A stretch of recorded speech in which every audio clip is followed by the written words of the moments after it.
नोएडा और ग्रेटर नोएडा की पूर्व सीओ रितु महेश्वरी जी का, जिनका तबादला हो चुका है नोएडा से, लेकिन जाते जाते उनके नाम नोएडा शहर और ग्रेटर नोएडा शहर से कई खिताब हैं और शहरवासी जो हैं उनका आज यहाँ पर फोनरवा की तरफ से स्वागत किया गया है। भावुक घड़ी है और नोएडा में सब लोगों के सहयोग से यहाँ 4 साल कार्य करने का मौका मिला।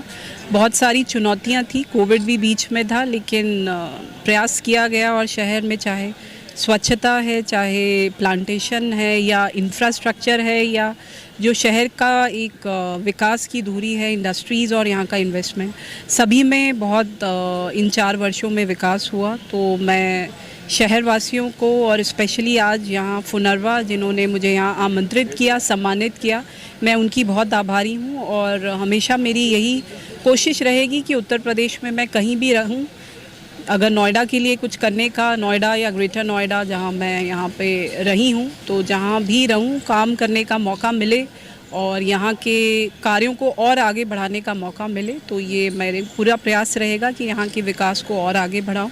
और सभी लोगों को बहुत धन्यवाद भी देना चाहूँगी क्योंकि जो दो चीज़ें ऐसी हैं जो आजकल इंटरनेट पे बहुत वायरल हो रही है नोएडा शहर से, एक बेदवन पार्क और दूसरा सिग्नेचर ब्रिज। बेदवन पार्क में अभी कल की तस्वीर हमने देखी है, तकरीबन 50,000 से ज़्यादा लोग रहे होंगे कल रात 8 बजे, और तमाम वीडियो भी सोशल मीडिया पे डलते हैं।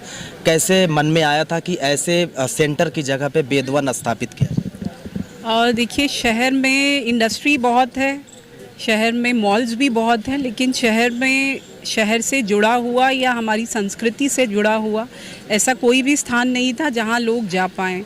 उसी सोच के साथ कुछ पार्क्स की परिकल्पना की गई, कुछ वेटलैंड बसाए गए और वेदों और हिंदू संस्कृति की थीम पे, क्योंकि कोई भी ऐसा ही जगह नहीं थी, तो इसीलिए वेदवन का विचार आया, जिसमें हमारे वेदों से जुड़े हुए, हमारे जो ऋषि मुनि हैं उनसे जुड़े हुए जो हमारे थॉट्स हैं, जो विचार हैं, वो आज की जनरेशन तक पहुँचें और उसको इस तरह से पहुँचाया जाए कि वो नीरस ना लगे, वो उसको एब्जॉर्ब करें।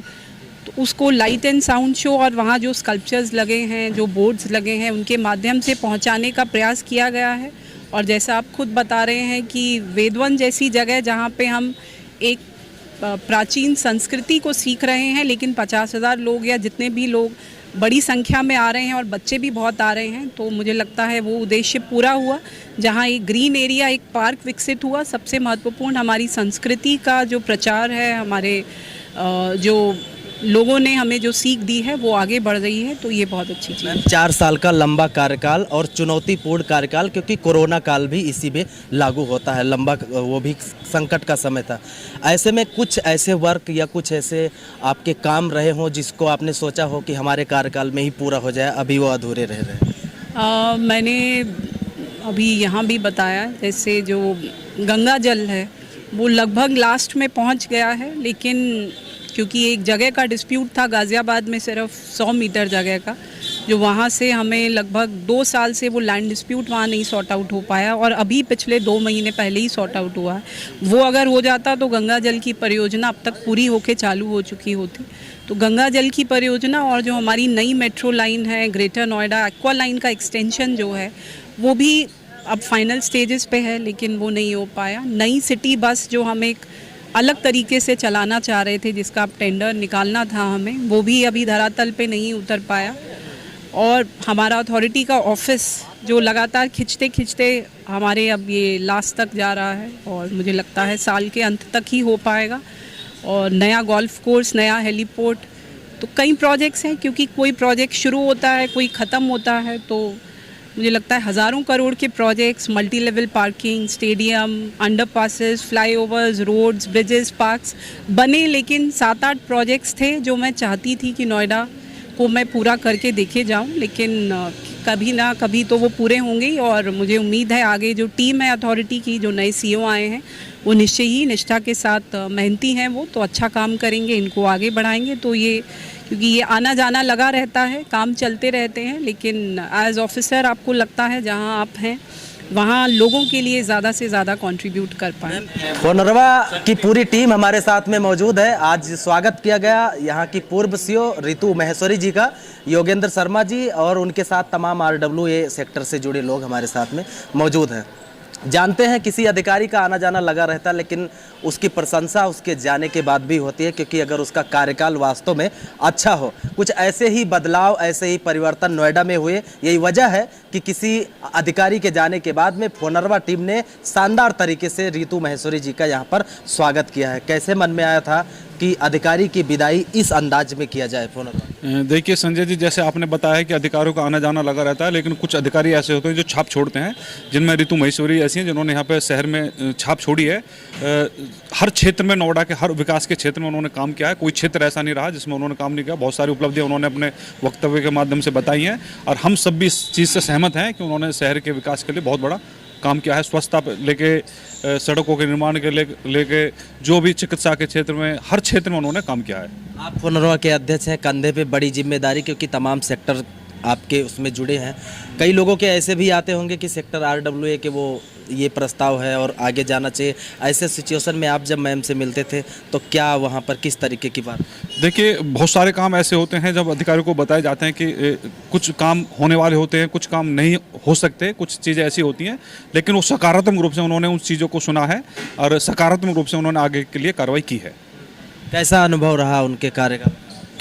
बहुत अच्छा अनुभव रहा। मैडम के कार्यकाल में नोएडा विश्व के पटल पर आ गया। जो चीज़ें नामुमकिन लगती थी वो मुमकिन हुई। सफाई के मामले में हमें ऐसे लगता है कि जब नोएडा में हम घूमते हैं तो हम कहीं विदेश में घूम रहे हैं, और इतने अच्छे सफाई और जो भी कार्य, जैसे हमारे सेक्टर में पिछले 17 साल से कम्युनिटी सेंटर नहीं था, लेकिन हमारा प्रयास रहा। हमने फोनरवा अध्यक्ष योगेंद्र शर्मा जी का सहारा लिया और इन्होंने हमारी बात मैडम तक पहुंचाई और हमारी मीटिंग कराई। और हमें खुशी इस बात की है कि हमें एक मीटिंग के बाद ही पहली बार में जो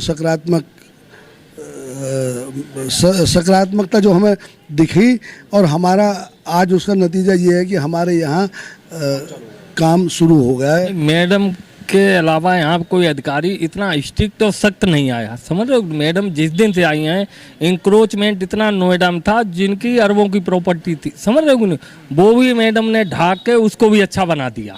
हमारे जो सेक्टर 82 में जैसे इतना बड़ा गेस्ट हाउस चल रहा था, उसकी कितनी कमाई थी, उसको गिराया। उसके बाद और गेजा के आसपास जो जहाँ गंदगी थी सब ठीक करके सब कर दिया। नोएडा में मान लो जितना किया, इंक्रोचमेंट कितनी लाखों करोड़ ज़मीन जो है उसकी नोएडा अथॉरिटी की निकाल के दी है। और देखिए हमारे सेक्टर 82 में बारात घर कब से अटका था, अधिकारी आते जाते, लेटर चला जाता, नहीं आता है, लेकिन एक स्टिक उन्होंने सारा बारात घर भी बढ़िया बनेगा। तो इसलिए इतना अच्छा तो अधिकारी, सफाई में तो सभी जानते हैं, सफाई में तो सबने बोल दिया है। मेरे यहाँ पे सबसे बड़ी समस्या थी लोकल मार्केट के लिए, तो वहाँ पे मिनी शॉपिंग कॉम्प्लेक्स काफ़ी टाइम से अटका हुआ था। मैडम ने अभी पास कर दिया और रेडी भी है, लगभग फाइनल की तरफ ही जा रहा है। साथ में पार्कों की समस्या है, उसके लिए भी उनसे बात हुई थी, तो वो सब चीज़ें उन्होंने करके दी हैं और बहुत ही अच्छी अधिकारी रही हैं। मैडम ने सबसे पहले तो जो है सभी की बात सुनी, ठीक है। हम फोनरवा के माध्यम से योगेंद्र शर्मा और के जैन का बहुत बहुत धन्यवाद करते हैं।